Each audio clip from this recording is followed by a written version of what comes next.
السلام عليكم ورحمة الله وبركاته. ازيكم عاملين ايه؟ يا رب تكونوا بخير. النهاردة هنعمل الفطار، أكلة جميلة أوي والكل بيحبها. هنعمل مع بعض بانيه، ومعايا مكرونة ورز بسمتي، وطبعا عاملين السلطة والحاجات ايه الساقعة اللي هي التمر وعصاير وكده يعني. هنا معايا بوريكم التقطيع. البانيه بجيب الفرخة وامسك الصدر اقطعه زي ما انتم شايفين، ومعايا هنا البهارات، كركم وكاري وفلفل وملح،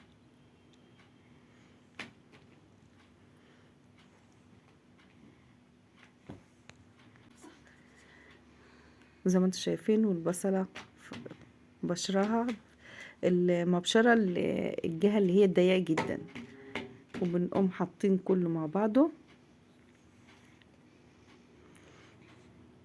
بنقلبه كويس، ونقوم حاطين بقى ايه البانيه زي ما انتم شايفين عشان يشرب كله من بعضه.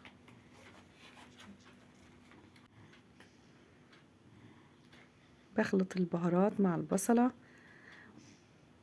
ونخلط بقى نحط كله مع بعضه كده مع ايه البانيه اللي انا مقطعاه.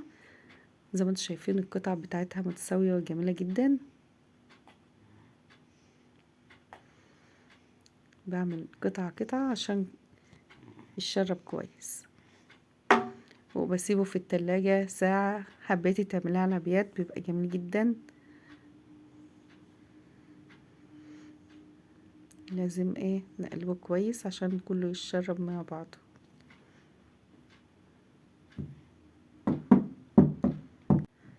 ونقلب كويس. انا اختك معايا. شايفين القطعة جميلة ازاي؟ تبلتها كويس واحطها بقى في التلاجة. اما اخلص بقى الرز والمكرونة نجهز بقى ايه بقية الحاجة. طبعا غليت المية وحطت لها معلقة ملح، وحطت لها معلقة زيت، واول ما بتغلي بسقط على طول المكرونة. انا بقوم منزلاها، واحاول ان انا انزل ايه بقيتها لتحت كده واحدة واحدة. بس كده بط. وعشان تخلصي بسرعة وتستوي بسرعة لازم تغطي عليها، متاخدش معايا وقت. بنزل ايه المكرونة كلها لتحت، وغطيت عليها علشان ما تاخدش معايا وقت.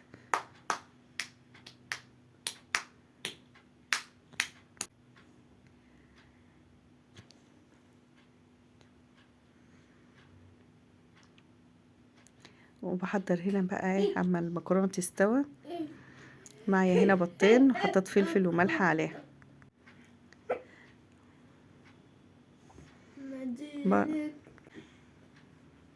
بضرب البيض مع الفلفل والملح. بجهز بقى الحاجة على ما اخلص المكرونة. طبعا البانيه بكون حاطاه في التلاجة، بقعد ساعة 2 3، اي وقت انت محتاجاها بتطلعها بتكون جاهزة اهو. ومعايا هنا البقسماط، وبعمل بقى ايه البصلة.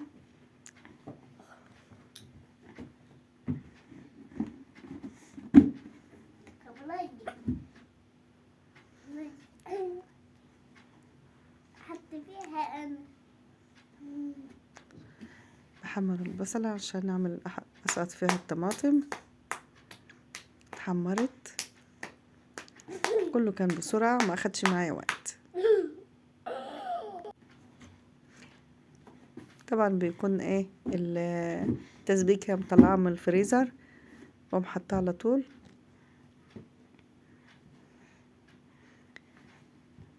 بدأت تفك معايا، طبعا ايه ما بتاخدش وقت معايا في ثواني زي ما انتم شايفين. حطيت الفلفل والملح في التسبيكة كله بجهزه جنبي علشان يبقى سهل خالص، يعني ما ياخدش معايا وقت وادور شمال يمين، لا كل حاجتك تبقى موجودة جنبك، بتقدري ان انت تخلصي بسرعة.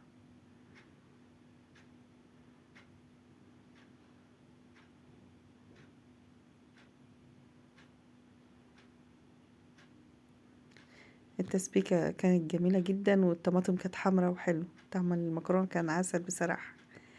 ده الرز ده عبارة عن كوباية رز زي ما انتوا شايفين، ده الرز الهندي. حطيت في الكوباية كوبايتين وربع او كوبايتين ونص من المية، عشان يطلع مظبوط معاكم كوبايتين ونص. الرز اللي هو الهندي رز بسمتي. طبعا التسبيكة جهزت معايا، وحطيت المكرونة.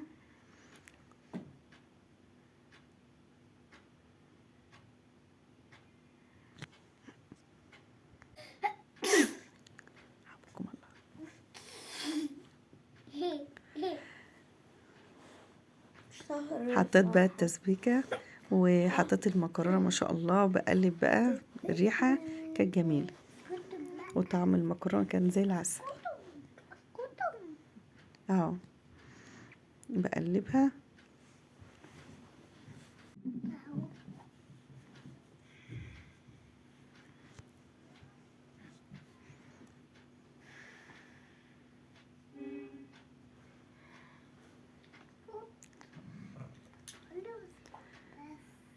بقلب المكرونة عشان اجهزها، وطبعا بديلها تقليبتين كده واقوم طافية على طول. بحب التسبيكة تبقى فيها كتير، محبهاش انها تكون ناشفة، فانا هتطلع تقليبتين على اساس ان لما يجي قبل اذان المغرب اقدر ان انا اسخنها ما تشربش الطماطم كويس، تبقى التسبيكة معاها طعمها حلو قوي.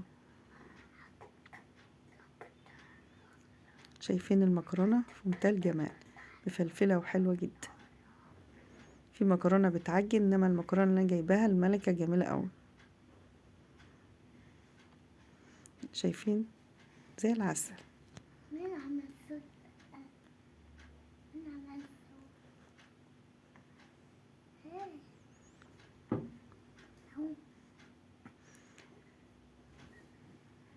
بحضر بقى البانيه. طبعا قبل ما انا احمره بكون مجهزة البانيه، بظبطه كده واجهز احط الحاجة واجهزها جنبي. حطيت البيض فوق البانيه. ما بحبش ان انا اخد من هنا واحط هنا، لا كله مع بعض، هو بيشرب البيض وبرجع اروح للبقسماط. تبقى الطريقة سهلة جدا معاكي. بحاول ان انا اشرب البيض في الفراخ كويس اللي هو البانيه، واقلبه كويس.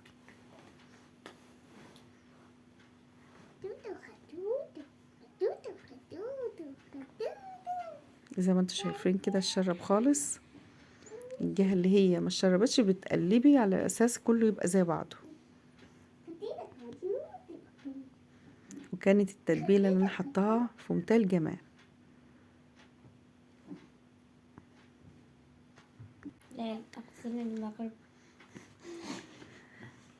باخد بالشوكة عشان ما نعكش نفسنا اهو. الشوكة بتسهل علينا كل حاجة، تاخده وتحطه في البقسماط على طول، يعني ما ناخدش ونحطه في البيض لوحده وبعدين نرجع نحطه في البقسماط، لا احنا بنسهل كل حاجة. نحط البيض بالشرب خالص، واقوم جايبة بالشوكة وارفعها واقوم حطها في في الطبق مع اللي فيه البقسماط زي ما انتوا شايفين اهو. طريقة سهلة جدا. وانا بحط كده بتك عليه قوي على اساس ان هو يشرب كويس منه.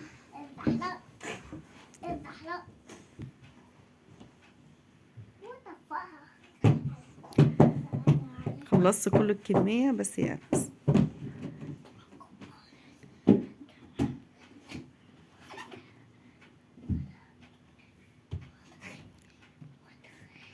انا عملت من قدامكم كام قطعة كده وكملتها بعدها على طول عشان ما اطولش الفيديو عليكم. بالشوكة واحط عليها كده واتك عليها قوي عشان يتشرب كويس بالبقسماط.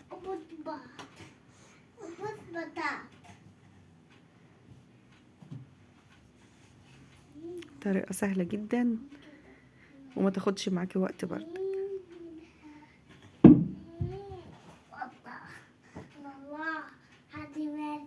بحاول ان انا اقلبها عشان تشرب كلها مع بعضها.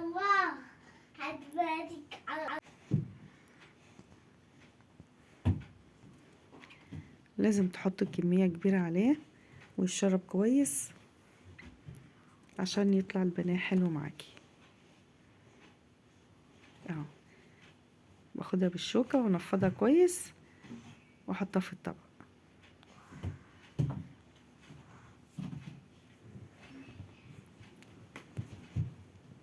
البهارات جميلة جدا من جهة الريحة والطعم في منتهى الجمال. انا بحاول ان انا افرد القطعة قدامكم وافردها واقوم حاطة عليها البقسماط واقلب اهو. اجيب عليها البقسماط واتك عليها قوي وارجع اقلبها الجهة التانية.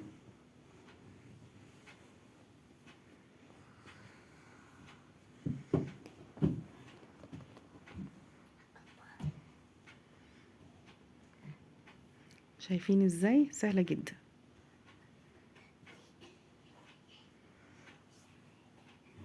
اهي نفضها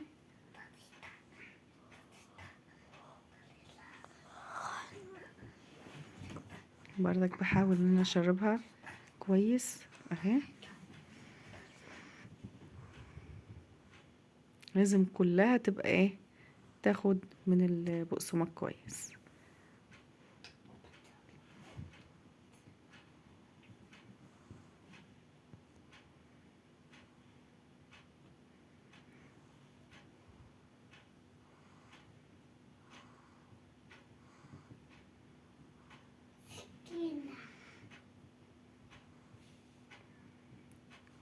شايفين القطعة شكلها جميل جدا بصراحة. انا قطعت على ما انا عرفت يعني تقطيع بردك مش وحش، تقطيع جميل جدا. لان البانيه في تقطيع صدر الفرخة بيبقى صعب. بحاول ان انا اتك كده بايد وامسك السكينة واتك عليها علشان بحيث ان انا اطلع القطعة مظبوطة متبقاش لا تخينة ولا رقيقة زي ما انتوا شايفين كده.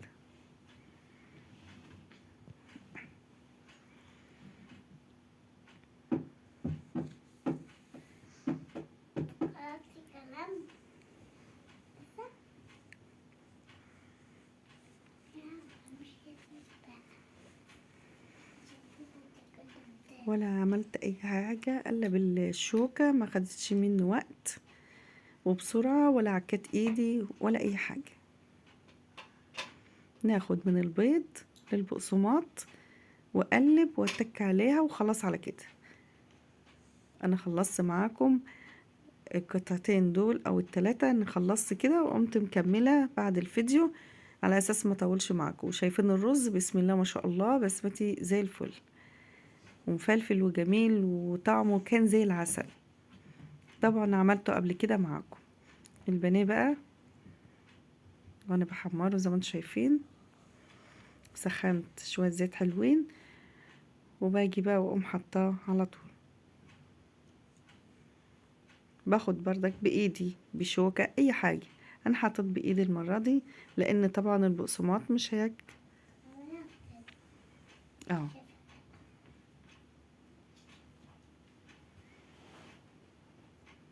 كان طعمه في منتهى الجمال والطريقه سهله جدا اهو.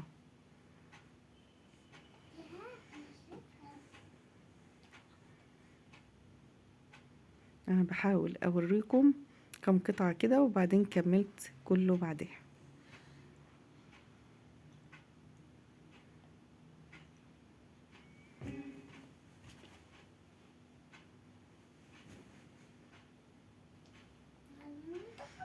بحاول بقى وانا بحمر ان انا اقلبها قبل ما تتحمر قوي، يعني نص التحميرة كده او بدأت تاخد في السوي تخش في السوي. احاول ان انا اقلبها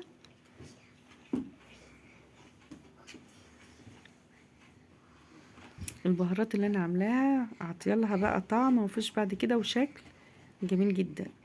شايفين اللون بتاعها؟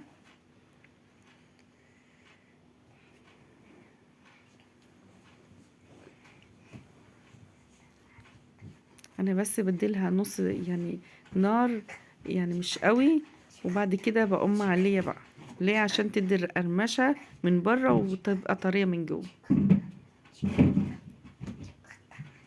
يعني اول ما بحط بعد ما اسخن الزيت كويس بحط الصدور الفراخ اللي هي البانيه، وبعد كده تقعد مفيش دقيقة، وبعدين اعلي بقى منها بتستوى براحتها، لان ده اللي فيه البيض بدل ما يقوم متحمر بسرعة وما يستويش من جوه لازم نديلها تهدئة شوية، دقيقة او حاجة يعني او دقيقتين، وبعد كده ارفع النار شوية عشان تتحمر وتدي القرمشة من بره وتبقى طرية من جوه.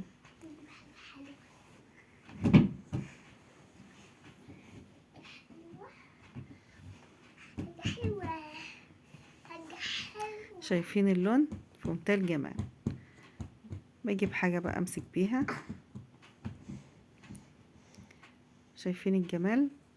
بصراحة جميلة، والله جميلة.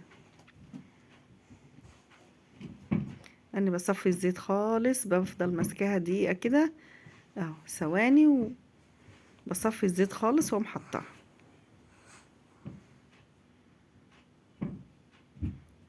بنفضها عشان ما ينزلش اي حاجة في الزيت، يبقى الزيت بتاعنا نظيف. شايفين الجمال؟ مسكت قطعة كده، كنت ماسكة بصور بايد وبقلب بايد، فطبعا بقطع لكم قطعة كده عشان تشوفوا من جوه شكلها ايه، وسهلة جدا مستوية في منتهى الجمال. شايفين؟ بحاول اقرب قدام الكاميرا. جميلة طعم وريحة وشكل،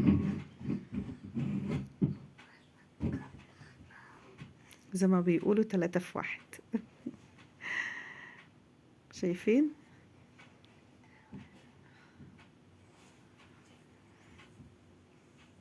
اللون بتاعه ده جميل جدا، يعني ما تحاوليش اللي انت تغمقي عن كده اهو في منتهى الجمال. كده البانيه بتاعنا مظبوط 100%.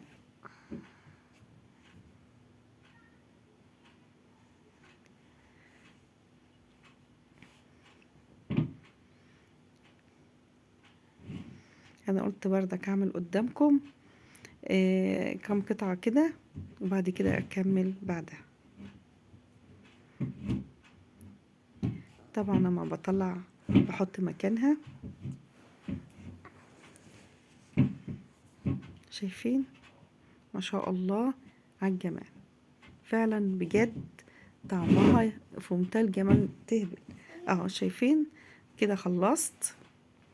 حطيت بقى البانيه، وحطينا ورقتين كده من الكزبرة والسلطة، ومعانا المكرونة الاسباجيتا، ومعانا الرز بسمتي والسلطة.